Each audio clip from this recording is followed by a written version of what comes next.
toutes et à tous, bienvenue pour notre webinaire ce matin sur la French Fab et l'industrie 4.0. Je suis Philippe Canon, directeur associé chez Valtus.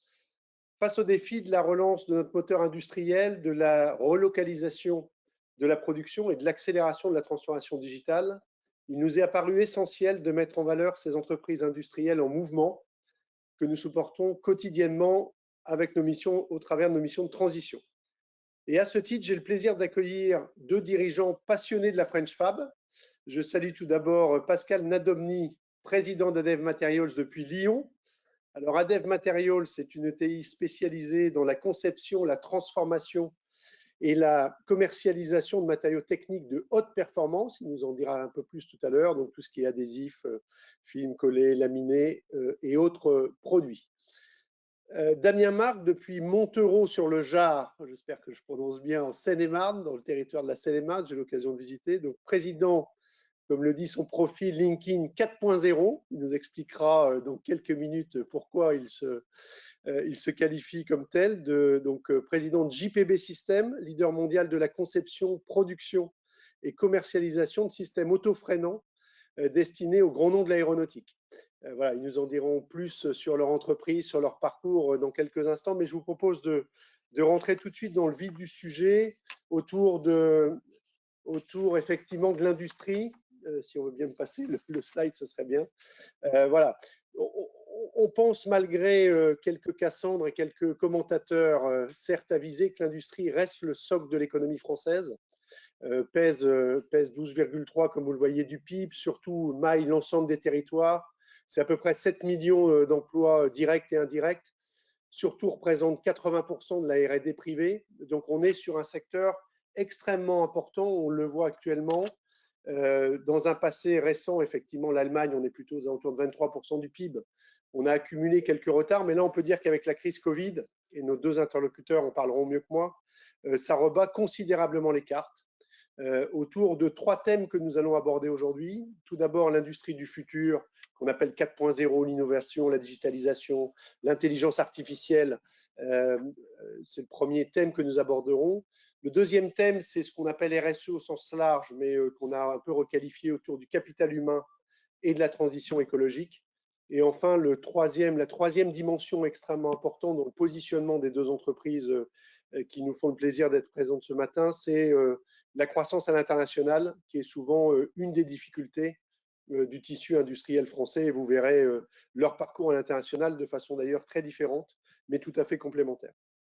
Alors Damien, est-ce que tu peux nous partager dans un premier temps ton parcours, ton expérience, la transformation de ton outil industriel avec j'ai eu l'occasion de visiter ton usine et puis l'extension qui est à venir autour de cette dimension industrie 4.0. Eh bien, avec grand plaisir. Donc, JPB System, c'est une PME industrielle aéronautique. Donc, comme tu l'as dit, basée à Montereau-sur-le-Jard, plus communément pour ceux qui connaissent à Villaroche vers Melun, là où il y a les locaux de Safran aujourd'hui, Aircraft Engine. Donc, c'est une belle aventure. Je vais essayer de vous la raconter en une vingtaine de minutes là. C'est une société que j'ai récupérée suite au décès brutal de mon père. J'ai pu la racheter en 2009 à son associé majoritaire, qui n'était pas mon père. Une société qui, dedans, avait un produit, une innovation. Et de cette innovation, on a monté cette aventure JPB que je vais vous décrire. L'innovation, je vais essayer de vous la montrer. Elle est là. C'est un... Hop, est-ce que ça passe ? Pas sûr d'avoir la main sur la presse. Si vous pouvez passer la slide d'après. Donc l'innovation première, c'est un bouchon endoscope auto-freinant. Donc on est sur les moteurs d'avion. Vous voyez ici une interface de moteur CFM56. C'est un passage endoscopique. Un moteur d'avion, c'est fait en tranches. Et on vient inspecter à l'intérieur de ce moteur les aubes et l'état des aubes avec une petite caméra comme en médecine. Et on passe par ce passage-là. Et ce passage, il n'est pas laissé béant comme ça, il est bouché par un bouchon. Et ce bouchon, pour ne pas qu'il se desserre et qu'il se dévisse en vibration, eh bien, on vient lui mettre un fil frein. C'est comme ça qu'on fait depuis la nuit des temps. Un fil frein, c'est un fil de fer qu'on vient torsader dans la tête du bouchon et qu'on vient torsader dans le petit trou que vous voyez sur le petit ergot. Et mon père, ce qu'il a créé, c'est un produit qui vient en lieu et place de cette interface qui existe sur les moteurs, qui est un produit tout intégré et auto-freinant, qui, quand on vient l'assembler, comme vous le voyez, va venir automatiquement s'attacher en fait à la partie fixe du moteur. Voilà, c'est terminé. Et quand on va vouloir le démonter, eh bien automatiquement, il va venir se dévisser. Et pour autant, à l'intérieur de cette tête, on a un mécanisme auto-freinant qui fait que les vibrations seules ne peuvent pas dévisser. Et qu'est-ce qui s'est passé avec ce produit? C'est qu'on a remplacé une opération qui prenait jusqu'à 1 heure qu'on faisait sous l'aile de l'avion en quelques secondes, vous le voyez là. Et vous multipliez ça par les 15-20 bouchons qu'il y a sur un moteur, et vous avez la première innovation de JPB qui a donné naissance à cette société. Donc moi, quand j'ai repris cette société, il y avait ce produit dedans, et il y avait un seul client, c'était Safran, qui était Snecma à l'époque. Et la chose est simple, quand j'ai repris, je me suis dit, on va faire quelque chose de simple, on va développer l'innovation et on va développer la croissance internationale. Donc on a monté un bureau d'études dans JPB System, alors très, très modeste, mais on a vraiment débridé des jeunes ingénieurs, notamment des arts et métiers, à inventer des nouveaux concepts. Moi, mon background, il est plutôt électronicien, informaticien industriel, donc j'avais aucune notion de conception mécanique.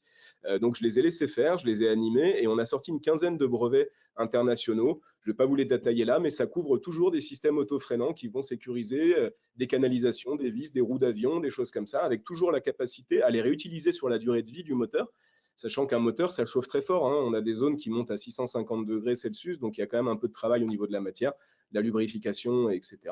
Et des choses qui vont venir faire gagner du temps en maintenance. Et puis, on s'est lancé le grand défi de lancer l'international. On en parlera un petit peu plus tout à l'heure.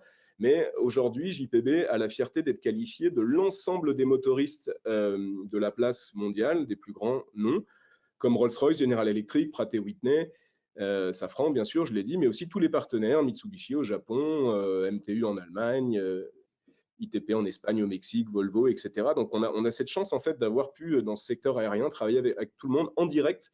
Donc, on fait partie des rares PME françaises qui avons cet accès direct à l'ensemble de ces motoristes avec un vendeur code. On parle à leur bureau d'études, etc., ce qui donne naissance à de nouvelles innovations. Et donc, on est sur toutes les plateformes existantes et futures de l'aéronautique. Donc tout ça, en fait, depuis 2009, donc on voit le début ici de l'histoire en 2003, la première crise en 2009, aéronautique, c'est là que j'ai racheté la boîte. Alors c'était intéressant, j'avais une discussion avec mes banques hier, assez sympathique. Et en 2009, je me rappelle de certaines de mes banques qui ne croyaient plus en l'aéronautique. Donc bon, on voit que certaines se sont trompées. Et à nouveau, j'en retrouve une aujourd'hui qui ne croit plus trop en l'aéronautique en 2020, alors qu'on va encore connaître dans les années à venir, je pense, une croissance fulgurante. Donc c'est toujours sympa de voir la vision un peu des fois court-termiste de certains acteurs. En tous les cas, ce qu'on a eu à faire, là, vous voyez, c'est énorme, ça ressemble presque à une courbe de contamination Covid. C'est bien notre croissance de chiffre d'affaires. Et on a eu des vrais enjeux capacitaires. Moi, je m'étais préparé à plein de choses dans cette phase de croissance au début, à trouver des clients, à devoir lever des fonds, peut-être à trouver de l'argent. Finalement, ça n'a pas été ça le plus dur. Le plus dur, ça a été, pour moi, en tout cas, ce qui m'a empêché le plus de dormir, ça a été la gestion RH. C'est-à-dire trouver les bonnes personnes au bon poste, construire une entreprise. On était 3 personnes quand j'ai repris cette boîte. Et ça a été également de gérer la production. Gérer la capacité de production. Quand on a pris ces marchés, c'était de se dire comment est-ce qu'on va fabriquer tout ça. Donc, pour faire simple, quelques chiffres clés, JPB de 3 salariés en 2009, c'est passé à 120 salariés aujourd'hui. Alors bien sûr, des salariés, on a construit des équipes entières. Aujourd'hui, on est complètement intégré dans tous les métiers. Je vous en parlerai un peu plus, mais on a un vrai bureau d'études. On a des capacités d'études mécaniques et pas que. Vous verrez qu'on a des capacités aujourd'hui de développement logiciel, électronique, informatique. On a toute une production intégrée, sachant qu'au départ, on était complètement sur un modèle fabless. Ça m'allait bien. Moi, je me disais que la production, c'était pas core business. Vous verrez pourquoi j'ai changé d'avis. On a fait tout ça dans une démarche d'excellence également. Excellence parce qu'on était un tout petit player, donc il fallait qu'on soit irréprochable, il fallait qu'on soit les meilleurs. Et donc, on a tout de suite mis ça dans notre ADN. Ça s'est traduit par des faits, par exemple. Voilà, on a gagné 9 années de suite le Awards du meilleur fournisseur Safran. Même chose chez GE, chez Pratt, on est des fournisseurs extrêmement reconnus. 85% à l'export aujourd'hui, alors qu'on faisait 0. Et on a donc 3 sites principaux. Donc, celui d'où je suis aujourd'hui, qui est dans le sud de Paris, à Villaroche. On a un site aux États-Unis, à Cincinnati, et maintenant à Phoenix, qui n'est pas là, et une usine miroir à celle que je vais vous présenter, à côté de Cracovie, à Rzeszów, pour ceux qui connaissent, en Pologne, dans l'Aviation Valley. qui est une source stratégique en fait pour nous, vu qu'on a beaucoup de produits uniques au monde. En fait, il fallait qu'on puisse démontrer qu'on avait 2 capacités de production complètement indépendantes pour les produire de A à Z. Et donc, dans cette montée en puissance, comme je vous le disais, il y a eu ces problèmes capacitaires. Au début, on était sur un système complètement fabless. Je me disais, comme je vous l'ai dit, bah, c'est pas notre métier de produire. Nous, on conçoit, on commercialise. Des producteurs pour faire notre pièce. Ces fournisseurs, un par un, ont montré leurs limites en fait face à cette croissance. Nous ont dit, Damien, fais gaffe, ça va trop vite. Tu te mets en danger, tu nous mets en danger. Donc, il faut trouver une solution. Et donc, j'ai pris la décision de construire une usine en France. J'ai été voir racheter des usines existantes pour pas avoir à réinventer l'eau chaude. Et là, j'ai eu le choc des cultures quand on a vu qu'on avait monté, nous, une start-up industrielle et que je visitais des usines qui me paraissaient en tout cas un peu datées. Et du coup, on a décidé en 2016 de monter notre entreprise en partant from scratch de rien, en mettant des blocs, des outils industriels qui existaient et en les connectant entre eux. Donc, c'est ça que je voulais vous présenter un petit peu aujourd'hui. Alors, vous voyez ici une première application. Donc, on a acheté des machines de production du commerce. Hein. On n'a rien inventé là-dessus. Donc, qui sont des belles machines japonaises qui coûtent chacune un demi-million d'euros. On a posé dans le même atelier des machines de contrôle, d'inspection. Pareil, alors là, le top du top allemand qui vient palper au micron les pièces. Et moi personnellement, j'ai halluciné d'une chose, c'est que ces machines, quand on les posait côte à côte, eh ben, elles étaient incapables de communiquer. Il n'y avait pas de communication native de ces machines. C'est un peu comme en 92 quand j'ai eu mon premier ordinateur et que pour installer une souris, eh ben, si vous vous rappelez bien, il fallait installer un driver parce que ça communiquait pas ensemble, alors qu'aujourd'hui on se pose plus ces questions. On en est là dans l'industrie. Et donc ce qu'on a fait, c'est qu'on a écrit ces drivers nous-mêmes. Donc on a écrit ces drivers pour que ces appareils communiquent et tous les gestes à faible valeur ajoutée, comme les déplacements de pièces, les soufflages, les nettoyages et les posages de pièces, on les a fait exécuter par des robots de manière à centrer nos opérateurs sur des tâches à valeur ajoutée. Pourquoi? Parce que c'était la clé de la compétitivité. Pourquoi? C'est parce qu'aussi on ne trouvait pas d'opérateur à cette époque-là. Il n'y avait pas d'opérateur tourneur-fraiseur et donc quand on en trouvait un, il ne fallait pas le gâcher. Et puis parce que sur de la production qui est quand même de la série, chez nous, il y a des tâches répétitives qu'il ne fallait pas leur faire faire. Et donc vous voyez ici une réalisation avec 6 machines mises en ligne, un robot de chargement-déchargement, qui est équipé d'une vision, hein, c'est important aussi, on est dans l'aéronautique, on a des changements très flexibles à faire sur nos lignes de production. Ces 6 machines produisent des pièces indépendantes et le robot avec sa vision vient récupérer les pièces une à une et les dépose sur une table d'échange. Qu'est-ce qui se passe après? On a son pote qui vient récupérer les pièces et qui vient contrôler 100% des caractéristiques de la pièce. On vient contrôler toutes les pièces, donc on travaille sur quelques dixièmes, centièmes, microns parfois. Donc on est capable sur cet îlot-là de faire 100% des contrôles, qu'ils soient optiques, extérieurs, qu'ils soient par palpage, voilà, tout, enfin bref, tout est là. Encore une fois, c'est que des choses du commerce qu'on a connectées entre elles et c'est le robot qui vient appeler les différents programmes. La beauté de tout ça, en fait, c'est qu'on accumule beaucoup de data dans une base de données. Hein. Tout est déversé, en fait, ces data dans une base de données. À la fin du process, on vient marquer chaque pièce avec un numéro unique qui va conserver la traçabilité de quel robot a fait ça, quelle machine a produit, quelle heure, quel opérateur était devant, quelles sont les dimensions relevées sur chacune de ces pièces. Donc, on va avoir cette traçabilité totale, les photos également prises de la pièce pendant le process. Et puis, la beauté de tout ça, c'est qu'on va pouvoir renvoyer, en fonction des résultats de mesure, les correcteurs à appliquer à la machine qui a produit la pièce. Voilà. Donc, on a un système bouclé avec une usine aujourd'hui capable de tourner en 3/8, dont la nuit en full automatique sans présence humaine. Donc voilà l'exploit qu'on a réussi. S'il y a des questions en fin de séminaire, n'hésitez pas, je pourrais en parler beaucoup de ça parce qu'on a eu beaucoup de soucis, notamment pour provoquer un peu les questions. Quand on a installé cette ligne, on a perdu 30% de compétitivité, de productivité par rapport à la version sans robot parce qu'il y a eu 1000 aléas à régler. Aujourd'hui, cette ligne produit, comme je répète, en autonomie la nuit. Donc, on est passé par pas mal d'étapes. Ça a été assez intéressant d'un point de vue psychologique, d'un point de vue technique, d'un point de vue tout ça. Une fois qu'on cumule toutes ces datas, eh bien, on s'est dit, moi je vous ai dit, j'avais un background un peu IT, on va créer une application chez nous qui va récupérer toutes ces datas, qui va connecter tous nos outils. On avait un ERP qui était dans les cartons quand j'ai racheté. On avait un système d'information SolidWorks avec des plans. Voilà, on a créé un outil qui se lit sur tablette, sur smartphone, où on vient en fait tout cumuler. Nos opérateurs ne travaillent qu'avec ça. Ils sont capables de pointer, de connaître les plannings, de pointer leur phase de gamme, de consulter les plans. On a mis des vidéos, comme vous avez vu, des opérations à réaliser pour rendre les tâches plus simples et pouvoir mettre à l'échelle l'entreprise sans avoir à chaque fois tout le monde à reformer. Là, on est dans la section usinage du petit logiciel qu'on s'était fait. On peut rentrer dans la machine en live, on peut voir quelle pièce est en cours d'usinage, on a une caméra dans la machine et on peut suivre en temps réel, comme je vous l'ai dit, les tolérances. On vient récupérer les extraits de plans directement de SolidWorks et on suit voilà, toute la dérive de production dans la journée. On voit les corrections automatiques appliquées. Donc voilà ce qu'on a fait chez nous dès 2017. Donc bon, on n'avait pas très soigné le design, comme vous voyez, mais c'était très opérationnel. Donc ça, ce que je viens de vous raconter, voilà, c'est la belle histoire de JPB post-Covid, une fabuleuse success story aéronautique, le grand soleil, les projecteurs braqués sur nous, acteurs de la French Fab, magnifique. Et puis comme tout le monde, comme vous l'avez compris, très centré aéronautique, boum, on s'est pris une grosse claque en 2020 quand on a réalisé qu'on allait perdre 40 puis presque 50% de business à un moment donné, hein, par rapport à ce qui était prévu, encore une fois. En 2020, on devait faire 30% de croissance par rapport à 2019, donc c'est quasiment 50% de perte par rapport à ce qu'on avait prévu. Alors, la première décision qui vous vient à la tête quand vous êtes chef d'entreprise, c'est de dire, bon, bah, vous savez quoi, je vais stopper un petit peu toutes ces démarches d'innovation, je vais solder mes contrats courts, mes CDD, et puis je ne vais pas renouveler mes périodes d'essai. Et moi, ce que j'ai dit en mars, c'est un extrait d'une communication dès mars, et ben, j'ai dit non, cette crise Covid, finalement, on va s'en servir pour accélérer pendant que le monde, ou notre monde en tous les cas, s'était mis sur pause, l'aéronautique, hein, et tous nos clients qui se sont arrêtés, ils ont arrêté les lignes, ils ont arrêté les chaînes. Moi, j'ai jamais cru que ça allait s'arrêter, et j'y crois toujours pas, et je pense que les premiers chiffres me donnent raison. Je me suis juste dit, on a 18 mois, 24 mois devant nous pour en fait accélérer tous ces projets d'innovation. Et quels sont les projets d'innovation qu'on a dans les tuyaux? Je vais vous les citer. C'est tout cela. Hein. Voilà, on avait défini alors en 2018 une grande ligne un petit peu stratégique en quatre piliers. Le premier pilier numéro 1, c'était tout simplement la croissance organique de ces produits mécaniques que je vous ai présentés.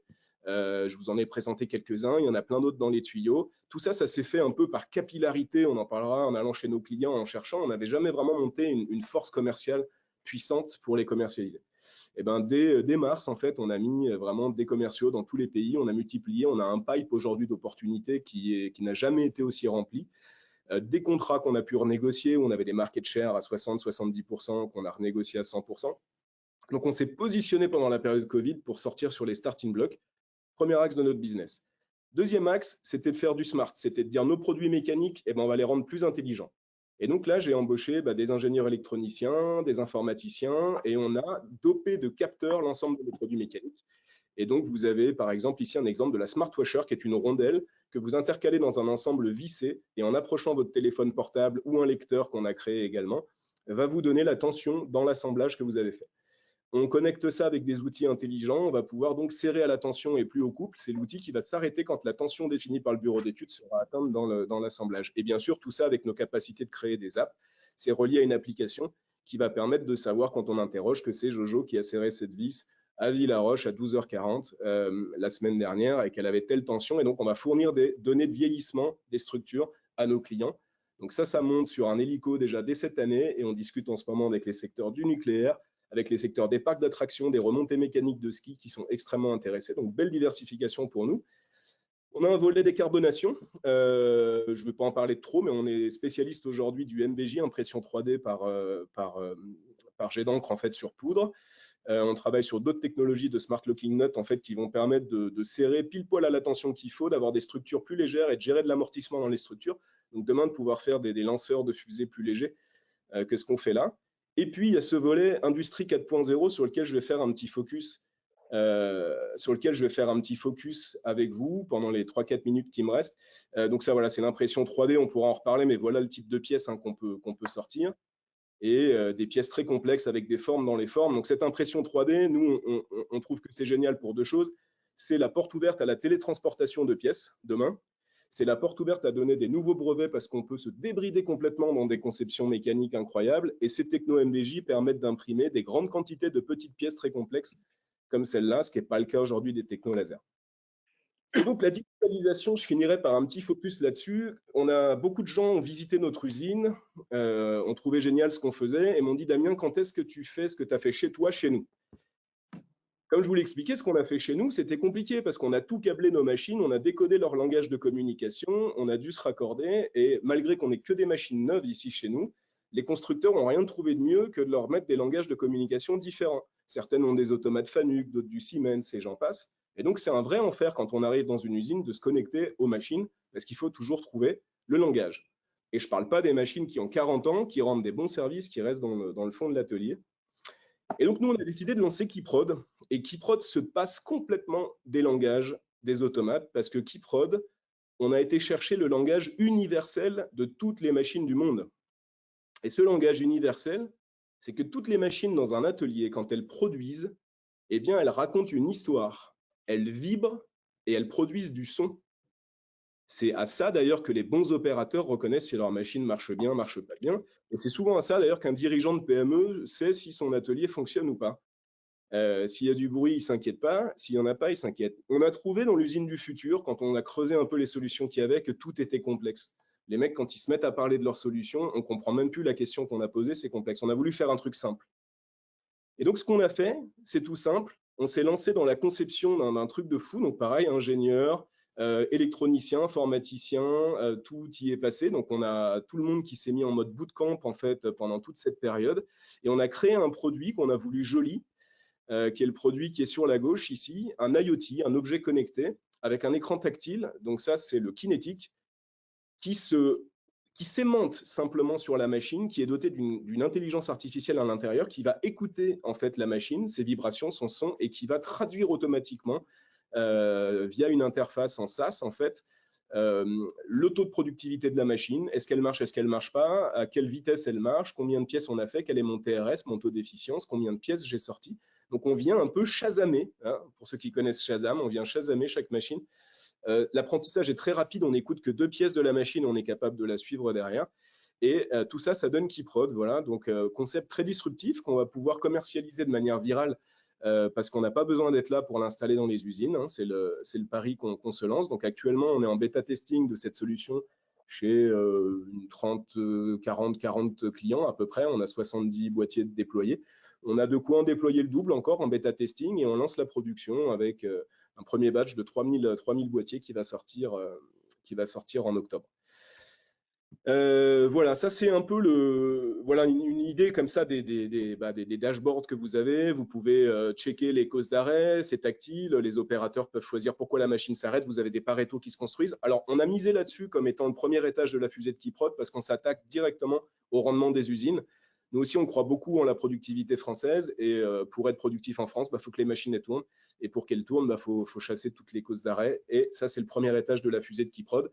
Mais Keyprod, c'est aussi toute une suite de roadmaps qu'on a déjà établi, qui va être la connectivité aux ERP, le suivi qualité, tout ce que vous avez vu qu'on fait en fait, hein, la traçabilité, la métrologie, des fonctions d'Andon, d'autres IoT qui vont sortir dont je ne vous parle pas pour l'instant. Et voilà un petit peu le projet fou qu'on a lancé. Et je vous dirai un petit peu après, du coup, quelle est la suite de ce projet à donner, parce qu'on lance un investissement assez fou là, dès le mois de septembre que je vous dévoilerai tout à l'heure pour parler. Et je répondrai bien évidemment à vos questions si vous en avez. Merci Damien pour cette démonstration tout à fait étonnante. Ce que je retiens, c'est que tout ça s'est accéléré pendant la crise Covid, ce qui est assez impressionnant. C'est-à-dire que c'est véritablement une dimension de leadership très importante. On reviendra après aux questions d'ailleurs. N'hésitez pas, il y en a qui tombent sur le chat. N'hésitez pas à les poser. On les prendra un peu plus tard, effectivement. Mais il y a beaucoup de questions autour de la transformation également humaine qui a dû se passer.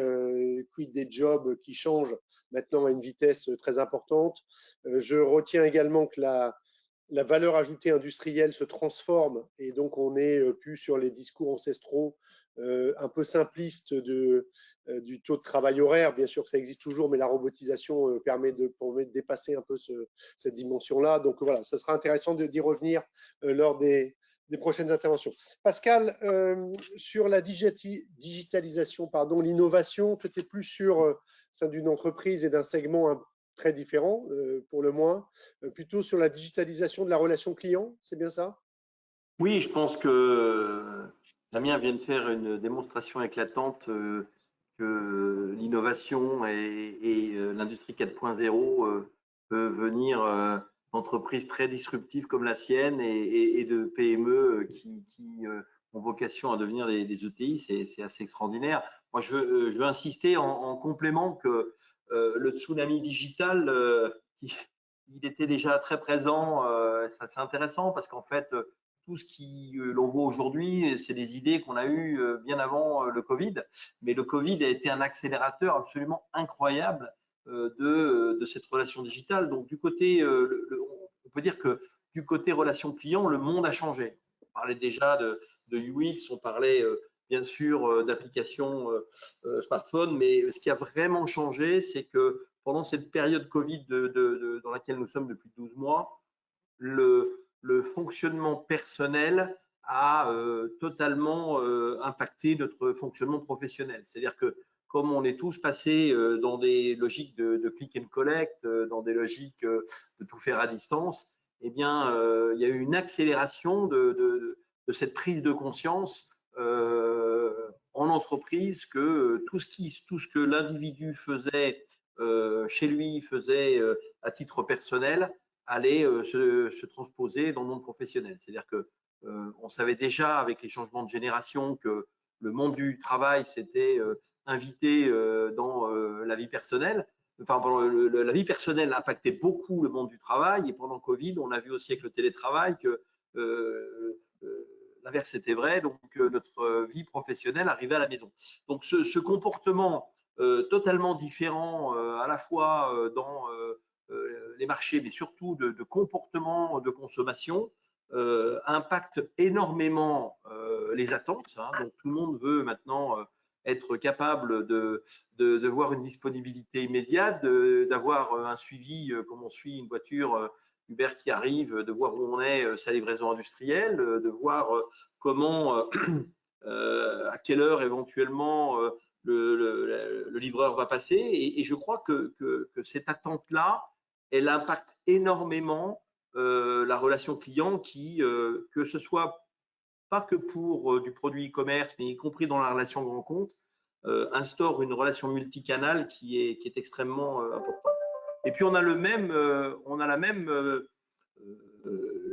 impact sur le fonctionnement interne de l'entreprise. On le voit avec nos collaborateurs, on le voit à travers les visios, on le voit à travers, encore une fois, ce télétravail qui s'impose.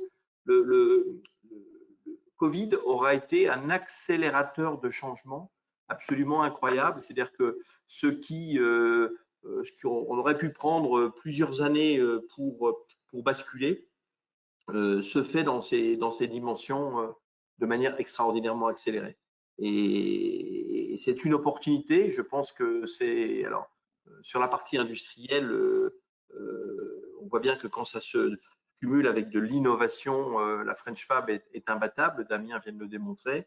Pour nous, qui fabriquons des solutions sur mesure, donc qui sommes dans cette interface où, encore une fois, c'est très important pour nous d'être, comme l'a dit Damien, en relation avec les bureaux d'études, avec les industriels de nos clients, en relation directe. Eh bien, il y a de la co-construction d'innovation qui se fait plus sur le service, sur l'usage et surtout sur la supply chain, encore une fois, dont on a vu qu'avec l'industrie, c'était un des éléments clés lors de cette période.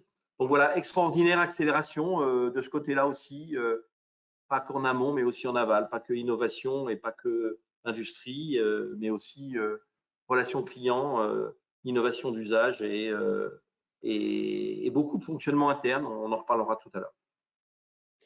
Peut-être je vais prendre une ou deux questions pour chacun de vous. Pour Pascal, une question: comment se former une vision prospective en contexte de crise sanitaire et comment garder l'énergie optimiste? Question assez large, mais c'est intéressant d'écouter un dirigeant dans cette période autour de la vision prospective. Bah déjà, Damien l'a très bien dit. Ce temps de pause, il nous oblige et il nous permet d'avoir un regard sur soi-même. Donc, je pense que l'auto-évaluation, la capacité à regarder le monde avec un regard différent et toujours avec un regard positif qui est celui des entrepreneurs que nous sommes, se cumule avec aussi une grande humilité et une grande capacité à s'observer et à voir comment on peut faire mieux. Et puis, on est dans une révolution industrielle majeure, hein, donc on l'a vu sur l'industrie, on est en train de parler de la partie digitale, on va parler tout à l'heure de la RSE. Il y a vraiment une nécessité de changement. Donc le changement, pour moi, les directions n'ont pas tourné, le vent n'a pas tourné, mais il a soufflé beaucoup plus fort. Et pour ceux qui regardent les choses de manière positive que nous sommes, c'est un vent porteur. C'est un vent porteur parce que l'être humain aime bien les projets et aime bien regarder devant avec cette logique de soit de vouloir conquérir ou soit des espaces nouveaux, hein, c'est l'être humain, soit cette valeur sportive qui est de dire voilà, on va gagner ou apprendre. Très bien. Je vais essayer, Damien, de résumer plusieurs questions. Il y en a énormément. Autour de ta part R&D dans ton entreprise, comment tu as pu la financer? Est-ce que tu vois des différences entre pays, puisque maintenant tu as un outil industriel en Pologne, hein? Voilà, un peu cet ensemble autour de l'innovation. Ouais. On a bien compris ton leadership autour de cette dimension, mais comment tu as pu le financer, comment tu as pu accélérer? Est-ce que tu vois des différences entre pays? Voilà, quelques, Ouais, pas ouais, mal de bah, questions. voilà, pour la question précédente, nous aussi, on a planté un point GPS très lointain en disant, les gars, on fonce, on y va, on va s'en sortir. On a contré la crise psychologique, en fait, hein. C'était une crise sanitaire, puis psychologique. On a dit, attends, on va pas tomber là-dedans, on se met dans du positivisme. Ça n'a pas été simple, d'ailleurs, tous les jours, parce que les matins, on arrivait gonflé à bloc pour avancer tous nos projets, défoncer, et l'usine était à l'arrêt. Voilà, et ça a été compliqué pendant quelques mois. D'avoir cette attitude de fonceur et d'avoir l'usine à l'arrêt sans un bruit, une attitude un peu schizophrène à avoir qui a été intéressante. Aujourd'hui, c'est fini, tout le monde est reparti, on rebosse, on repasse en 2-8, donc ça redonne encore plus de l'énergie et on a eu raison d'y croire. Pour la part R&D, en fait, déjà, on a recruté 15 personnes pendant la période. C'était une période magnifique pour faire un mercato. Il y avait des mecs qui s'interrogeaient sur l'avenir de leur groupe. Il y avait des grands groupes qui avaient des décisions un peu court-termistes. Nous, on a récupéré des mecs issus de grands groupes ou de belles sociétés ou des beaux calibres, je pense, qu'on n'aurait jamais eu avant la crise, parce qu'ils ont apprécié l'attitude qu'on avait. Donc ça, c'est intéressant. Comment on a financé ça? Déjà, JPB, le groupe, hein, dans son ensemble, n'a jamais eu autant de trésorerie que maintenant. Avec tous les outils que le gouvernement a déployés, hein, que ce soit l'activité partielle, le PGE qu'on a pris au taquet, et différents prêts, j'ai plus tous les noms, mais on a vraiment tout pris. On a une trésorerie de guerre en fait qui nous a permis d'être assez ambitieux sur la stratégie de recrutement. Ensuite, il y a toujours les outils CIR, compagnie qu'on a activés très largement. Et puis, on a concouru aussi pour un concours Innov, pour ceux qui connaissent côté BPI, qu'on a gagné pour le financement du projet Kiprod. Et puis j'oublie certainement certaines mesures, mais en fait, voilà, on n'a pas eu trop de soucis en fait d'investir. Les outils étaient là. Il fallait juste avoir la confiance. Il y avait une autre question liée à ça?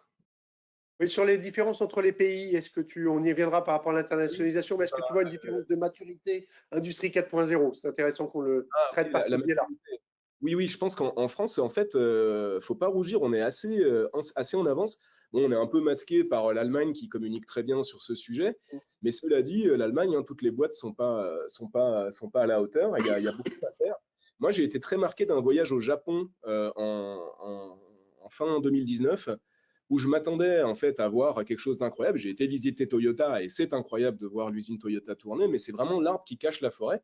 Quand j'ai présenté le projet Kiprod aux Japonais, j'ai eu énormément de demandes de sociétés qui en fait sont en quête de modernisation. Ils n'ont pas forcément tous suivi la voie du lean de la modernisation et ils sont dedans. Donc je pense qu'en France aussi, j'ai remarqué un truc, c'est qu'on a une culture de l'efficacité, peut-être que les 35 heures y sont pour quelque chose, et que déjà on a dans nos organisations une culture de l'efficience qu'on n'a pas en Pologne par exemple. Et cette culture dopée au 4.0 peut nous permettre, je pense, d'aller assez vite vers des solutions flexibles et des solutions intelligentes. Donc moi, je crois qu'on a vraiment une carte à jouer. Donc les États-Unis, ça y est, commencent à réaliser bouger. Je pense qu'on fait partie des pays très en avance et qu'on pourrait ne pas louper ce virage du 4.0, ça serait bien. Et que le gouvernement, en plus, met tout en œuvre pour que ça se passe. C'est-à-dire que l'industrie est quand même une des colonnes vertébrales très fortes du plan de relance, dont on a bénéficié d'ailleurs. On fait partie des lauréats du plan de relance territoire d'industrie. Donc voilà, moi, le plus grand échec, je pense qu'on aurait, c'est de se réveiller dans 4-5 ans et de se dire qu'on n'a pas pris ce virage, alors que le guichet là, pour l'investissement usine du futur vient d'être ouvert hier. Il y a quand même des tas d'outils à la disposition des boîtes pour investir. Il ne faut juste pas qu'elles aient peur d'y aller. Il faut y aller, c'est le moment. Non, je partage ce que tu dis. D'ailleurs, tu y reviendras juste après dans le deuxième sujet, la raison d'être sur ton extension et voir comment tu avances ça. Je pense que c'est très intéressant de pointer ce moment. D'abord en termes de liquidité, en termes d'investissement. Je pense que le gouvernement français fait le nécessaire, comme il l'a fait pendant la crise. Et les cartes sont profondément rebattues, tu en parlais, par rapport au tissu allemand, hein, ou même à d'autres tissus industriels comme le Japon, où je pense que la France a tout, si elle se met en ordre de marche pour réussir sur ce secteur industriel dont nous avons bien besoin en termes d'attractivité. On passe peut-être au deuxième sujet autour de la RSE, de la raison d'être, voilà, des mots un peu de, je dirais, sans que ce soit péjoratif. J'en ai été consultant. Ce qui m'intéresse, Pascal, c'est d'avoir la réalité, puisque tu as mené un exercice singulier autour de la raison d'être. Je sais qu'au sein d'Adev Materials, c'est une préoccupation depuis le début autour du capital humain, autour de l'engagement des collaborateurs, autour de la transition écologique. Est-ce que tu peux nous en dire un peu plus sur le travail que vous avez fait depuis quelques mois maintenant? Bon, je vais présenter très rapidement l'entreprise. Donc, Adev Materials, comme son nom l'indique, nous sommes une société Added Value on Materials, donc de valeur ajoutée sur des matériaux techniques. Nous sommes donc un concepteur et un fabricant de solutions matériaux durables sur mesure pour l'industrie. On le voit bien, un intermédiaire B2B hein, entre des très grands mondiaux d'un côté, qui sont des grands chimistes, des grands fabricants de matériaux, et des industriels qui les mettent en œuvre sous des formes les plus abouties, souvent dans des chaînes automatisées. Donc nous, on travaille sur une valeur ajoutée dans les 3 dimensions, hein, choisir les meilleurs produits pour leurs applications, faire des process sur mesure pour réduire le nombre d'étapes de production chez eux et encore une fois, apporter ce service de réactivité, de disponibilité et sur lequel des nouveaux modèles de services se développent aussi en relation client. L'avantage que nous avons, c'est que nous sommes en direct, comme l'a dit Damien aussi, avec des constructeurs finaux, des OEM. Donc, c'est avec eux qu'aujourd'hui, on a vraiment des besoins clients industriels avec des défis sur lesquels, à chaque fois, on travaille de manière de plus en plus collaborative hein, pour atteindre des optimisations de coûts, de la productivité, avec une grosse dimension sur laquelle on reviendra tout à l'heure, qui est la réduction du gaspillage, qui est un élément majeur de notre RSE, compétitivité et puis croissance durable. Aujourd'hui, on s'est développé beaucoup par croissance externe hein, pour atteindre environ 150 millions d'euros de chiffre d'affaires, 25 sociétés, 15 sites industriels aujourd'hui dans le monde, 650 personnes. Et on s'est donc on s'est organisé de 3, on a fait un virage très important pour s'organiser de manière sectorielle avec trois grandes branches d'activité. Une qui est Aerospace and Defense, qui est aujourd'hui, comme Damien, une branche d'activité qui a souffert, mais pour lequel on considère qu'il y a beaucoup d'espoir, parce que pendant cette période, on prend des parts de marché, des positionnements, une approche qui nous laisse entrevoir, on résiste beaucoup mieux que la moyenne, et on espère que, profitant de la relance que tout le monde projette à 2 ou 3 ans, ces positions vont nous permettre d'avoir une vraie accélération de développement. On a nos activités historiques dans lesquelles nous étions avec des films techniques, avec des isolants, avec des fibres, avec des papiers techniques très forts, le monde de l'industrie aujourd'hui regroupe sous mobilité, donc tout ce qui est ce que j'appelle le nouveau monde de l'automobile, le rail qui repart de manière absolument incroyable, et les autres industries qui elles-mêmes, comme l'aéronautique et défense, sont tirées par des problématiques de nouveaux matériaux, des problématiques de développement durable, des problématiques d'empreinte CO2, et en particulier avec un phénomène de poids qu'on a découvert dans l'aéronautique qui se traduit aujourd'hui dans tous ces secteurs. C'est-à-dire que l'auto électrique, aujourd'hui, on parle beaucoup des batteries, on parle beaucoup de la propulsion, mais le poids est devenu un élément clé. Tesla, on le sait, totalement composite. Donc, on voit bien quand même des synergies de ce que l'on apprend d'une industrie de pointe et que l'on peut développer, un peu comme Damien l'a très bien expliqué tout à l'heure dans ses innovations. On se dit, tiens, ça, ce truc-là, on l'a appris à tel endroit, mais on est capable de le déployer avec des terrains de jeu, avec des champs d'investigation qui sont beaucoup plus larges. Et puis, Covid nous a permis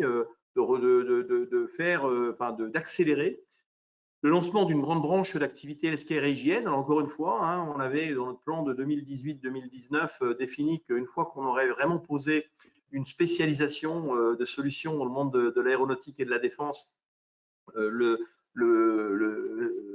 branche d'activité ou le marché suivant serait le marché de la santé. Et en fait, encore une fois, pendant cette période, dans toutes nos implantations, que ce soit aux États-Unis, en Allemagne, en France, en Pologne, au Canada, ces marchés ont généré des opportunités qu'on n'avait jamais envisagées. Très souvent, d'ailleurs, par des reconversions de nos clients industriels. On voit aux États-Unis qui ont été tirés sur un développement santé et qui nous ont amenés à développer des solutions sur mesure qui nous permettent aujourd'hui d'envisager une grosse croissance. Donc, encore une fois, on a trois métiers. Une distribution experte qui était notre métier vraiment d'expert des matériaux, qui depuis une vingtaine d'années a muté vers une activité de transformation qu'on appelle converting de film, enfin tout ce qui est souple, film, mousse, ruban adhésif, papier fibre, et puis tout ce qui est conditionnement sur mesure qu'on appelle custom packaging, ou dosage sur mesure de tout ce qui est liquide, donc les colles, les mastiques, les produits chimiques, les peintures entre autres.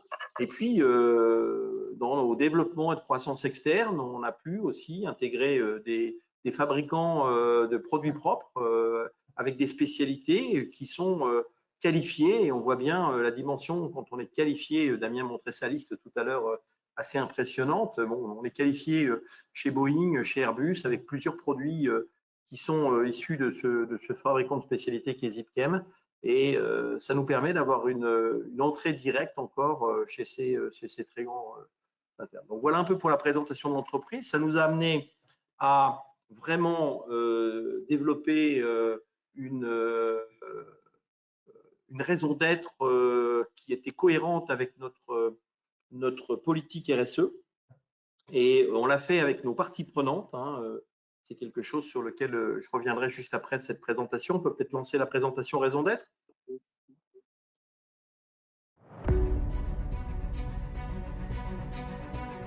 Comment Adav Materials relève les défis sociaux, sociétaux, environnementaux et économiques pour contribuer à un monde plus durable? Nous avons consulté nos clients, fournisseurs, collaborateurs et investisseurs à travers des ateliers et des enquêtes en ligne pour nous aider à définir notre raison d'être. Pour nos parties prenantes, agir pour une industrialisation et une innovation responsable, favoriser les énergies renouvelables, lutter contre le changement climatique, promouvoir l'égalité homme-femme, la transparence et l'éthique sont les principales contributions d'Adav Materials au monde. Notre raison d'être: Converting industrial challenges into sustainable solutions.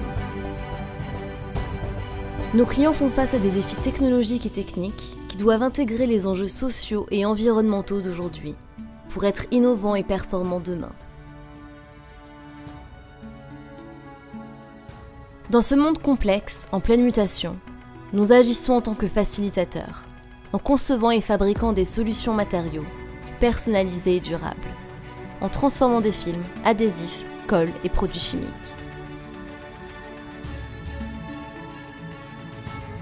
Notre partenariat avec les plus grands fabricants mondiaux nous place au cœur de la chaîne de valeur et fait de nous un acteur clé pour agir au service de la transformation responsable de l'industrie. Parce que nous sommes des entrepreneurs convaincus que l'entreprise fait partie de la solution, notre raison d'être est de transformer chacun des défis industriels de nos clients en solutions durables pour optimiser les ressources et créer plus de valeur avec moins de matériaux. Notre culture client, notre expertise technique, notre ADN d'industriel et nos valeurs humaines nous positionnent comme un acteur majeur pour porter cette cause et grandir ensemble. Partout dans le monde, les femmes et les hommes d'Adev Materials s'engagent dans cette démarche responsable au service d'objectifs durables.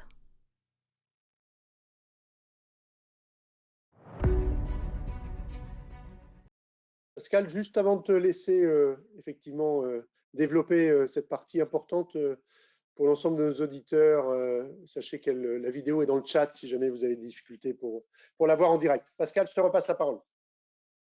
Oui, donc notre construction, elle était bottom-up. Hein.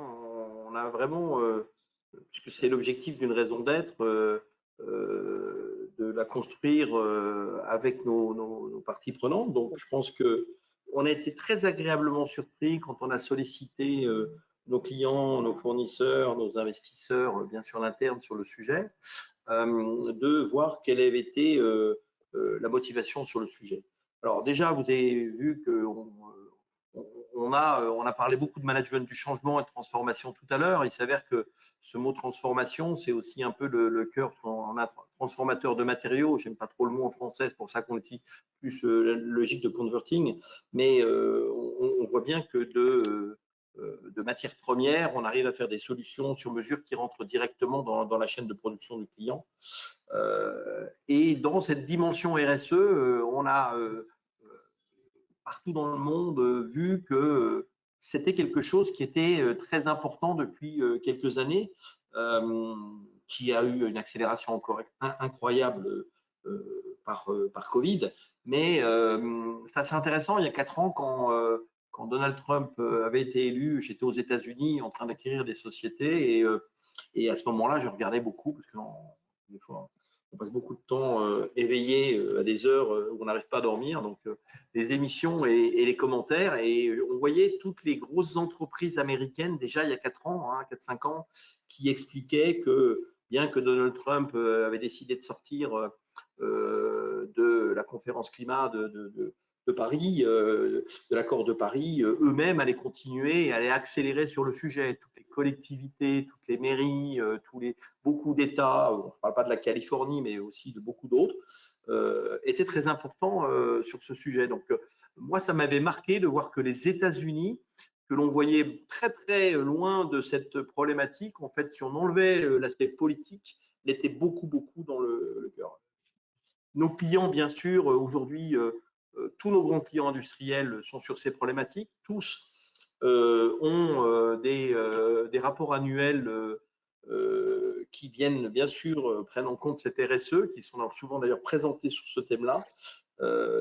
Nos grands fournisseurs, on a beaucoup de grands fournisseurs qui sont issus, on va dire, de l'industrie chimique, que ce soit des fabricants de films, d'adhésifs, de colle, les Henkel, les 3M, les Dupont, les Solvay, tous depuis 3 à 4 ans ont lancé et ont accéléré de manière extraordinaire ce positionnement sur un certain nombre de développements de produits, de lutter contre des composants chimiques, le toluène entre autres et d'autres à l'intérieur des produits, qui fait qu'ils sont tous très très motivés sur cette partie-là. Ce qui m'a le plus surpris, c'est depuis, on va dire, 18 mois, c'est aussi les investisseurs, mais c'est là où on voit quand même la puissance, encore une fois, de la prise de conscience collective, puisque les investisseurs qui investissent dans des entreprises, les grands fonds, tous collectent des fonds sur une épargne qui est une épargne privée, et donc on voit bien que leurs investisseurs eux-mêmes, ce qu'ils appellent les LPs, sont très très sensibles à ces investissements durables. Donc ils ont développé aujourd'hui cette politique qui s'appelle ESG, qui est l'équivalent de RSE, mais qui est plus celle du côté investisseur. Et je vois par exemple que nos investisseurs, que ce soit Tikehau Capital ou que ce soit BPI, sont très très très très sensibilisés à cette partie-là. Donc c'est quelque chose qui est très important. Et puis encore une fois, comme je l'ai expliqué, c'est important pour nous parce que c'est au cœur de notre business model. Notre business model, c'est de vendre plus de valeur à nos clients. Donc, c'est more with less, comme on dit aujourd'hui. C'est mieux avec moins. Donc, c'est moins de quantité, c'est plus de gaspillage. Donc, consommation de moins de matière possible, mais surtout livraison à nos clients dans le format d'utilisation finale, donc pas de déchets. Et puis, c'est réduction des étapes de production, et c'est vraiment une dimension qui est aujourd'hui aussi bien en interne qu'en externe au cœur de notre modèle de développement. Et puis le point qu'il ne faut pas oublier, qui est celui sur lequel on a déjà parlé dans la première partie, c'est que la guerre aujourd'hui économique, elle va se passer sur les talents. C'est-à-dire que les idées, on voit bien, et je confirme tout ce que vient de dire Damien, les Français s'autoflagellent. C'est pour ça que les entrepreneurs des communautés BPI Excellence ou de l'industrie du futur ou de la French Fab, on se retrouve tous dans ces logiques-là. Et quand on est à l'international, et on va y revenir tout à l'heure, on se rend compte qu'on n'a pas à rougir et qu'on a beaucoup d'attraits. Donc, dans la RSE, il y a une dimension qui est extrêmement importante aussi, c'est l'écosystème, mais aussi l'interne vis-à-vis de nos entreprises, de nos équipes, de nos collaborateurs. Et dans cette dimension que nous, on appelle Tech Care en anglais et faire grandir en français pour jouer sur les deux dimensions, c'est aussi un levier d'attraction extraordinaire de talents. Donc, quand vous combinez l'innovation, le digital, la RSE, puis on verra tout à l'heure l'international, des PME et des ETI comme nous arrivent à être très, très différenciés dans l'attractivité des talents. Et pour moi, c'est le nerf de la guerre aujourd'hui parce que c'est très compliqué. Aujourd'hui, rétention des talents et recrutement sont certainement les deux sujets majeurs. Et c'est pour ça qu'on aime bien à la fin dire Adev Materials Added Value, mais on aime bien dire Human Added Value. Derrière toutes les machines, derrière tous les logiciels, c'est de la valeur humaine qu'il y a. Merci Pascal, on y reviendra au travers de nombreuses questions que j'ai également sur ce sujet-là, qui est, on parle beaucoup d'accélération de la transformation numérique, digitale, mais je pense qu'effectivement l'accélération de la conscience de la transition écologique est également clé dans la considération et dans la stratégie des PME, ETI françaises. Damien, peut-être rapidement, désolé, le temps nous presse un peu par rapport à ton extension, comment tu abordes, comment tu intègres cette dimension RSE, transition écologique dans ton développement? Je fais vite. Alors, j'ai pas accès au chat, donc je vois pas les questions, mais je me fais cartonner sur LinkedIn, donc merci tout le monde. Je répondrai à tout le monde, c'est promis. RSE. Avec bienveillance, j'espère. Avec bienveillance, j'espère, Damien. Oui, c'est plutôt sympathique. Qu'est-ce que je veux dire? Alors moi, je reviens pas sur tout ce que tu as dit, Pascal, c'est parfait. Nous aussi, on voit clairement nos clients qui s'intéressent de plus en plus à ces notions RSE, impact CO2, etc. On voit même un grand client qui est juste en face de nous, français, qui va commencer à structurer son département achat, non plus seulement en fonction des prix, mais en fonction de l'impact CO2 des composants qu'ils achètent. Donc ça, c'est une grande politique qui est en cours, ce qui est plutôt, je trouve, bien. Voilà. Et donc, nous, on focalise sur l'humain. Bon, on a d'abord des pièces, toutes les pièces mécaniques qu'on fait sont recyclables à 100%, c'est du métal, voilà, quasi à 99%, ça se refond et ça redevient du métal. Mais par contre, j'ai interrogé, moi, des jeunes d'écoles de commerce, d'écoles d'ingénieurs, d'écoles de toutes sortes en France et à l'export, et je leur ai demandé, comme tu as fait aussi, je leur ai posé la question, dans quelle boîte vous voulez venir bosser demain, en fait? C'est quoi qui vous fait rêver? Et j'ai plus l'ordre des réponses, mais en 1 et 2, c'était je veux une mission qui a du sens. Voilà. Ensuite, je veux bosser dans une boîte qui a un impact écologique neutre ou faible pour la planète. Et ensuite, seulement, on parle du salaire. Voilà, c'était assez incroyable. Et du coup, effectivement, pour attirer les talents, ce capital humain qui est fondamental pour piloter les aventures qu'on développe, je me suis dit qu'en dehors de ce qu'on fait, ce que je vous ai expliqué ce matin, qui est déjà hyper attractif, on est au milieu des champs de betteraves et il fallait qu'on soit hyper attractif aussi sur la manière de travailler, le cadre de travail. Et donc, effectivement, on a lancé un grand projet ambitieux qui est celui-ci, qui s'appelle Villaroche 2022, parce qu'il va prendre naissance fin 2022, début 2023. On investit 18 millions dans un bâtiment donc hyper responsable dans lequel on recycle l'air chaud des machines qui servent à chauffer les bureaux, entre autres. Il y a des détails un peu plus marrants comme des moutons qui vont tondre le terrain, mais ça c'est voilà, anecdotique. Et on a essayé vraiment de faire un effort sans en faire trop, mais de faire des choses efficaces. Mais surtout, on a fait un bâtiment joli dans lequel il fait bon travailler. Vous verrez quelques photos. Et en fait, le concept de ce bâtiment, c'est que l'usine que je vais vous présenter, que je vous ai présentée au début, elle va être dans ce bâtiment. Elle va avoir la place d'être multipliée par 5 ou 6 au niveau de l'espace. Et en fait, autour de cette usine, on va greffer tous ces bureaux d'études, des startups également, qui vont nous rejoindre et qui vont se servir de cette usine comme un laboratoire de développement de toutes les nouvelles briques technologiques de l'usine du futur. Je vous l'ai dit, on a toute une roadmap, on a déjà beaucoup de choses dans les tuyaux. Donc, on va faire ça dans cette usine. Je vous montre quelques photos. Et cette usine également fait très bon travailler, lequel on a envie d'y être. Ça a un esprit beaucoup plus start-up qu'autre chose. On va accueillir beaucoup de jeunes et d'écoles comme on le fait déjà. On va renforcer pour leur planter dans la tête un petit peu la graine de l'industrie et leur montrer que l'industrie du futur, de demain, ce n'est pas l'image qu'ils en ont. Et cette usine va également, enfin cette usine concept avec tous ses bureaux, etc., va également être un showroom pour Keyprod que je vous ai présenté, c'est-à-dire que tous les grands industriels, petits ou grands, qui auront envie de venir voir en fait ce qu'est une usine du futur en mouvement, en exercice, pourront venir la visiter et on leur présentera toutes ces briques technologiques qu'on développe en avant-première avec ce qui est commercialisable et ce qui arrive par la suite, parce que cette usine sera notre outil de développement des nouvelles briques. Donc voilà, je vous passais juste quelques photos d'ambiance. Donc ça, ces travaux commencent en septembre et se terminent début d'année. Donc voilà un petit peu aussi notre vision du RSE, des humains, de l'attractivité, de la captation des gens, de l'envie de venir travailler. Moi, je ne mise pas sur le tout télétravail, hein, vous l'avez compris, on va faire des lieux sympathiques. Donc voilà, très rapidement, je l'espère, la présentation et la vision que JPB a de son. Ce qui est intéressant, et comme tu le disais, Damien et Pascal, vous le disiez, il y a énormément de questions sur ce sujet-là, sur le sens, sur pas simplement la RSE au sens un peu biblique du terme, mais vraiment l'engagement des collaborateurs, le sens donné à vos investissements. Bon, il y a quelques petites questions provocantes sur dire comment Pascal peut être benchmark là-dessus alors que son industrie pollue plus, alors Damien est d'industrie qui pollue un peu moins, mais bon, tout ça comme le disait Damien, sera…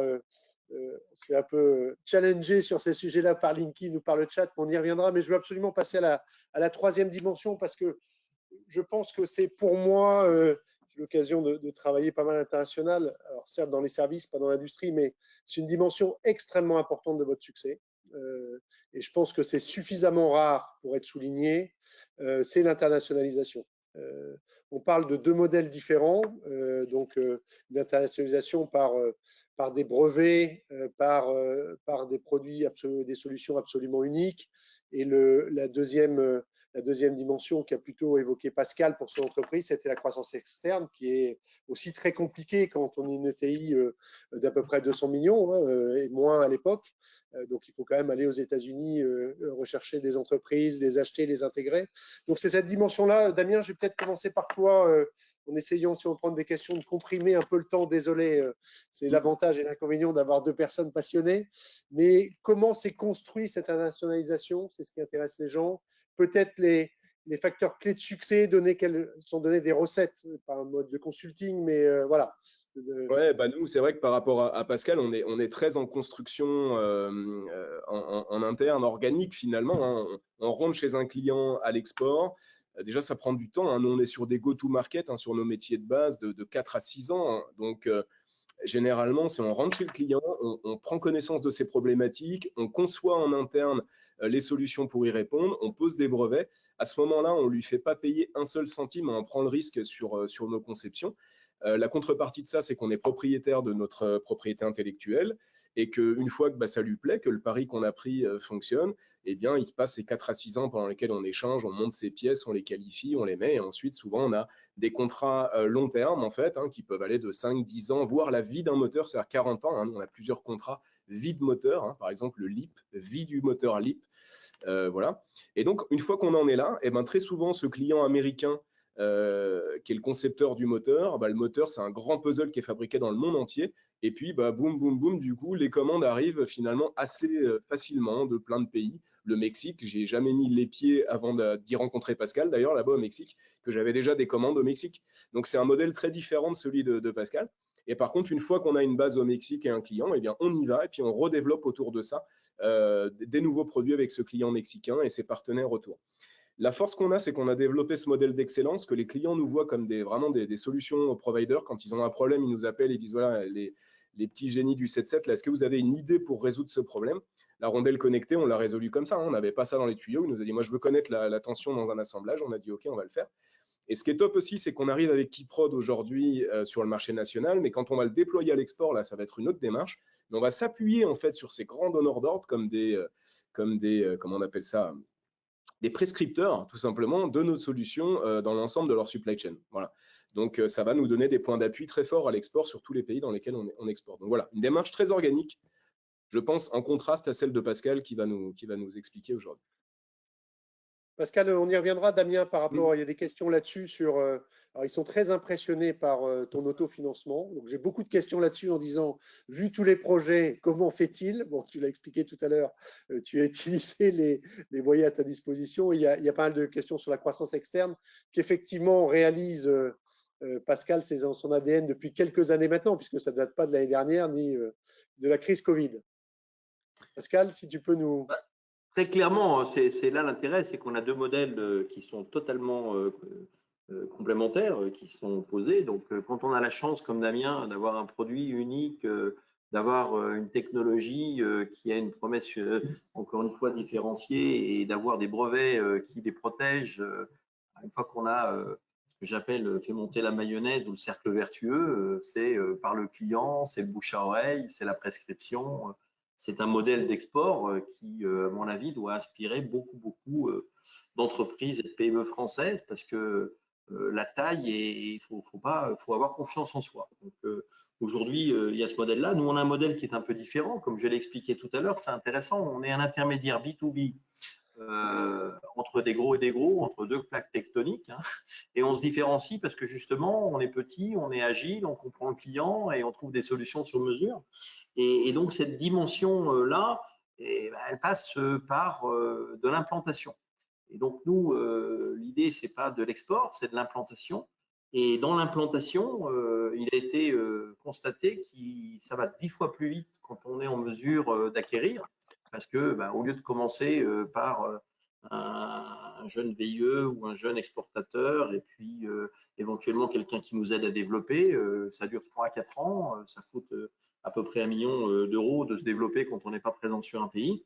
Nous, on a choisi plutôt d'aller acheter des PME parce que immédiatement, une fois l'acquisition, on avait déjà des clients.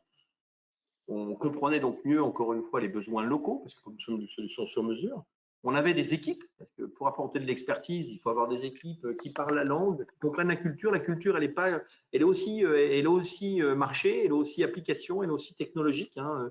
L'énergie aux États-Unis, c'est pas la même qu'en France, les voitures non plus. Et puis, il y a la dimension d'avoir un site de proximité, c'est du service de proximité. Je parlais tout à l'heure de l'industrie responsable. Hein. On est aussi dans une industrie, j'aime bien ce terme-là, qui est de plus en plus frugale, mais surtout locavore. C'est-à-dire que les gens aiment bien travailler avec des services de proximité. Ça, c'est quelque chose qui est intéressant dans Covid. Le délai de service, la capacité à avoir des solutions tout de suite, à avoir des gens réactifs, c'est devenu aussi une demande très importante. Donc, dans la démarche, nous, on identifie des PME, hein, donc, qui sont dirigés par des entrepreneurs, très souvent qui, à un moment donné, soit ont atteint une taille qui n'est plus suffisante pour développer leur projet ou qui se retrouvent avec… alors, il y a soit la transmission, hein, soit des gens qui, à un moment donné, n'ont pas retrouvé derrière eux les successeurs, mais aussi beaucoup qui ont un projet et qui n'ont pas la dimension pour le réaliser. Et nous, notre démarche, c'est une démarche d'aller les voir avant qu'ils soient déjà en processus de cession pour leur dire, écoutez, voilà ce qu'on fait, voilà les projets que l'on a et dans votre pays, on aimerait le faire avec vous.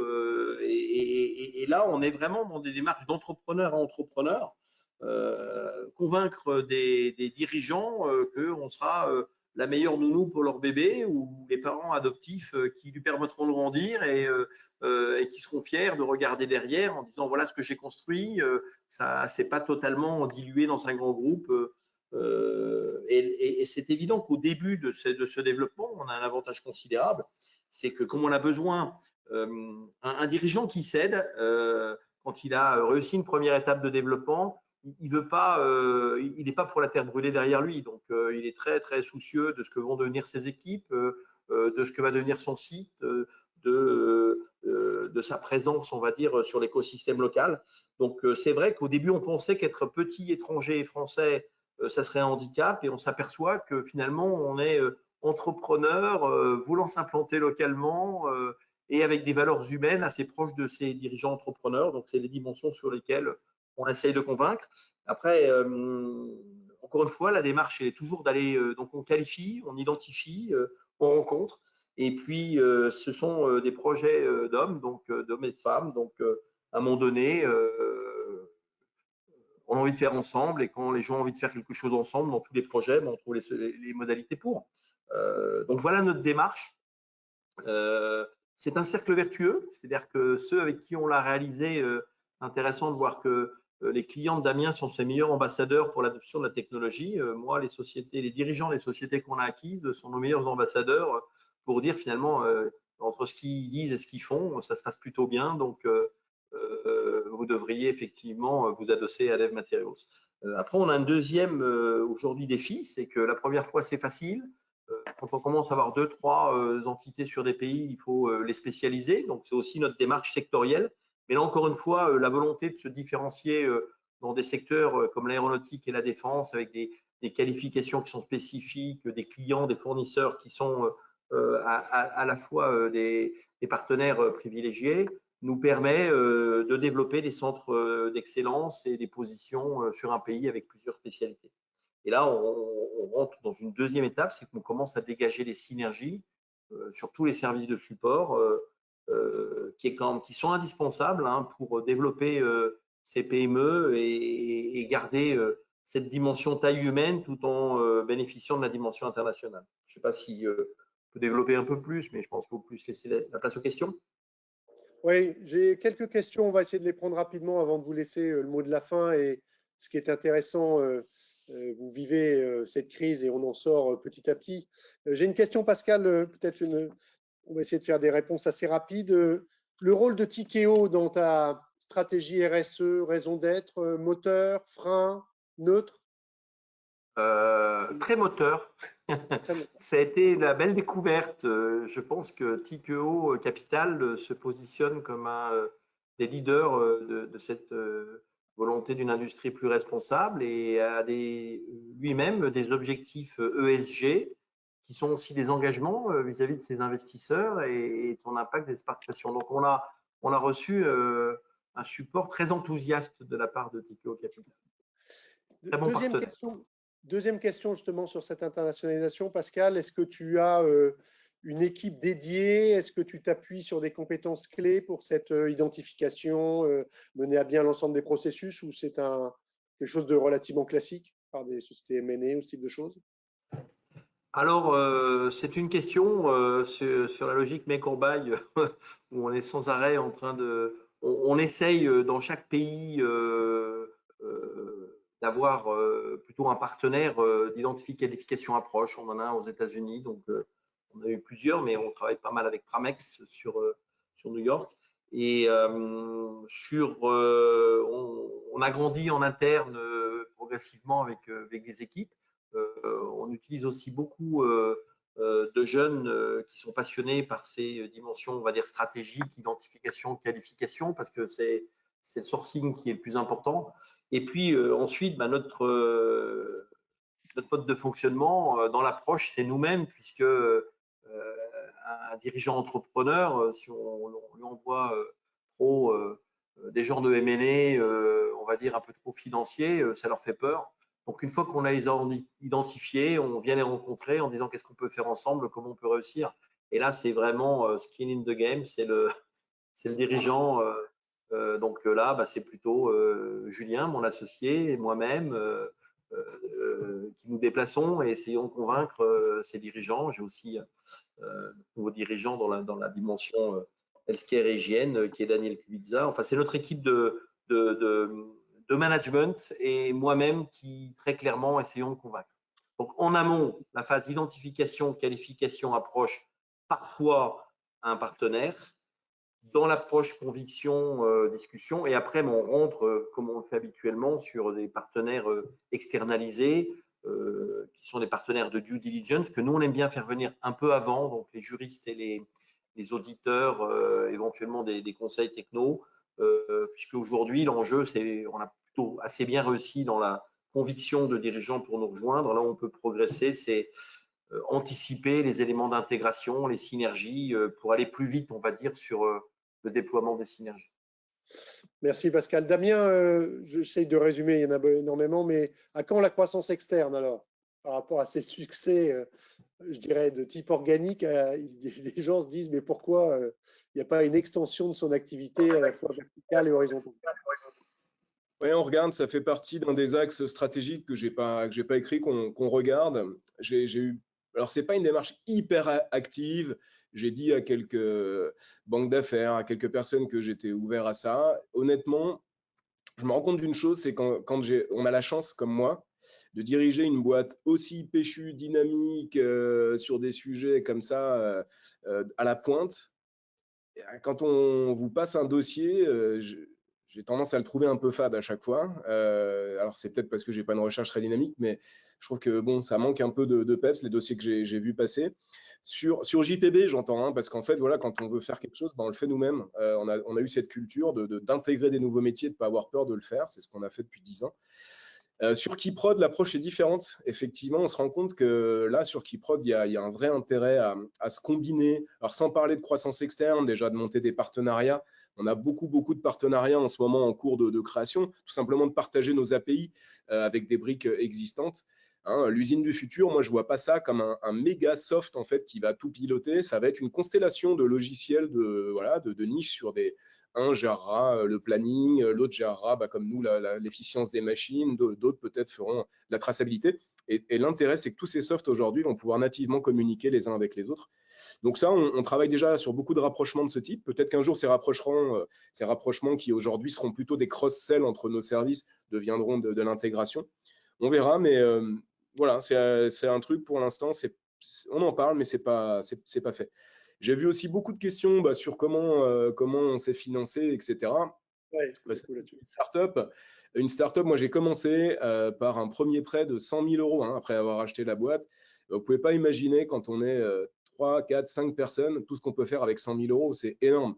Quand on décide de ne pas engager un seul euro, et qu'on a une efficience totale, c'est juste énorme ce qu'on peut faire avec 100 000 balles aujourd'hui, avec les technologies qu'on a à notre portée pour faire du développement rapide, pour faire du POC, pour aller convaincre un client. Nous, on est capable en 15 jours, 3 semaines d'arriver avec un POC sur une idée neuve qu'on met dans la main des clients. Et ça, en fait, ça transforme complètement une idée en concept. Et après, il faut aller jusqu'à transformer ce concept en facture. C'est ce qu'on sait un peu moins bien faire en France, mais nous, on a mis un petit peu la machine en route. Et donc, une fois qu'on a gagné nos 100 000 prochains euros, et on les a entièrement réinvestis dans l'aventure. On a toujours d'abord sous-traité l'ensemble de nos services, puis très vite compris l'intérêt de les internaliser.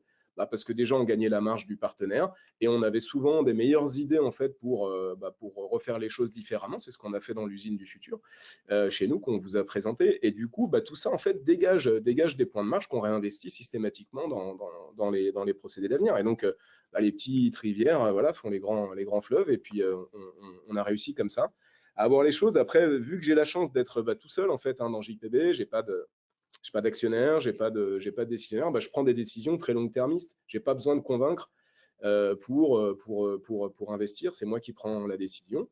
Donc j'ai monté un board stratégique au-dessus. Je suis quand même conseiller, et je suis très open, mais ça aide aussi beaucoup. Pendant la crise, ce que j'ai fait, je suis pas sûr que j'aurais pu le faire si j'avais pas les mains libres. Donc voilà, c'est une alchimie de tout ça. Et puis c'est aussi les hommes qui sont autour de moi. C'est-à-dire que j'ai embauché que des mecs avec un esprit de pionnier. Beaucoup de jeunes, beaucoup de jeunes. J'ai très peu de très gros salaires chez moi en fait, parce que c'est beaucoup de jeunes qui avaient envie et avec des outils de rémunération intelligents. C'est-à-dire qu'on a dit, moi je vous surpaye pas les gars en termes de salaire de base.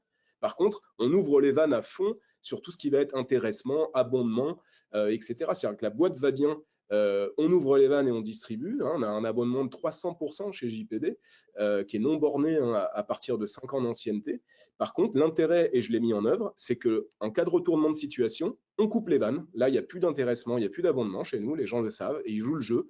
Et par contre, je reviens du coup à une base salariale qui est honnête, quoi. Voilà, enfin, qui est normale et qui n'est pas surévaluée. Donc ça, c'est des outils de bonne gestion, enfin, on va dire qu'on a mis en place, et les gens comprennent et jouent le jeu, voient l'effort que la boîte fait, et personne n'est parti à cause de ça. Au contraire, ils ont tous envie de se battre pour récupérer leurs avantages, et j'ai très hâte que ça puisse repartir probablement dès l'année prochaine. Bon, très intéressant. On arrive à la fin de ce webinaire passionné et passionnant, j'espère pour tout le monde. Juste avant de conclure, et je partage ce que tu dis, Damien, sur ce sujet-là, je pense que l'industrie sera de plus en plus attractive grâce à l'innovation, grâce au sens, grâce à la transition écologique, et que la France a vraiment, comme je dirais une célèbre chaîne de télévision, tout pour réussir, mais c'est une vraie réalité. Nous, c'est ce qu'on voit au travers de nos missions. Si on active l'ensemble de ces dimensions, plus effectivement l'international, qui est passionnant pour des jeunes de se tromper dans le monde, puisque les jeunes sont fondamentalement orientés international. Peut-être pour conclure en une phrase, c'est très dur pour vous deux, mais votre vision moyen terme, peut-être une phrase de conclusion, Pascal. Aujourd'hui, tous les indicateurs sont ouverts pour demain. La question, c'est à quelle vitesse et quand demain commence. Donc, voilà, tous les indicateurs sont positifs. Ça a redémarré un peu plus doucement en France et en Europe que l'on espérait sur le deuxième trimestre. Donc, ça se décale, mais les plans de relance européens et le redémarrage de l'économie que l'on voit déjà aux États-Unis et sont partis. Donc, moi, je suis très, très optimiste pour le moyen terme. Pour le court terme, il va falloir avoir la patience et encore une fois, l'humilité de laisser le temps un peu au temps pour l'année 2021. Parfait. Damien ? Et pour moi, je peux vous en parler de manière assez concrète également. Donc nous, si j'écoutais un petit peu les spécialistes, les commentateurs en début, milieu de crise, on était censé retrouver 2019 en termes de chiffre d'affaires et de cadence d'avion, etc., qu'en 2024, 25 pour les plus pessimistes, 2030 pour certains experts, les plus négatifs. En tout cas, nous, avec tout ce qu'on a mis en œuvre, ce qu'on a fait là, on va retrouver, et ça c'est déjà dans nos backlogs, on retrouve 2019 dès l'année prochaine. Voilà, c'est plutôt 2-3 ans d'avance sur le secteur. Et là-dedans, je ne considère pas tous les relais de croissance qu'on a avec les nouveaux produits que je vous ai présentés, qu'on est en train d'avionner là, cette année et sur les années suivantes. Donc Kiprod, hein, qui pour l'instant est en essai, en précommande et qui sera valable en fin d'année, qui peut partir comme une balle également. Donc moi, voilà, je suis très confiant sur l'avenir. Il va falloir encore s'accrocher cette année, un peu l'année prochaine, et nous, après, on repart très, très fort sur les années suivantes. Parfait, message d'optimisme partagé. Nous, c'est ce qu'on voit également au travers de notre métier, puisqu'on est en support et en accompagnement de transformation des entreprises. C'est ce qu'on voit, surtout dans le domaine industriel. Donc, je partage tout à fait ce constat. Il faut maintenant de la résilience, de l'optimisme raisonné, mais maintenant repartir de l'avant. Merci infiniment, Pascal, depuis Lyon, et Damien depuis la Seine-et-Marne. Au plaisir de se rencontrer. Continuons la conversation. Pascal et Damien ont un profil LinkedIn, donc n'hésitez pas, si vous souhaitez leur envoyer des questions, ils y répondront. Également le mien, si un message privé, si vous souhaitez qu'on poursuive cette conversation.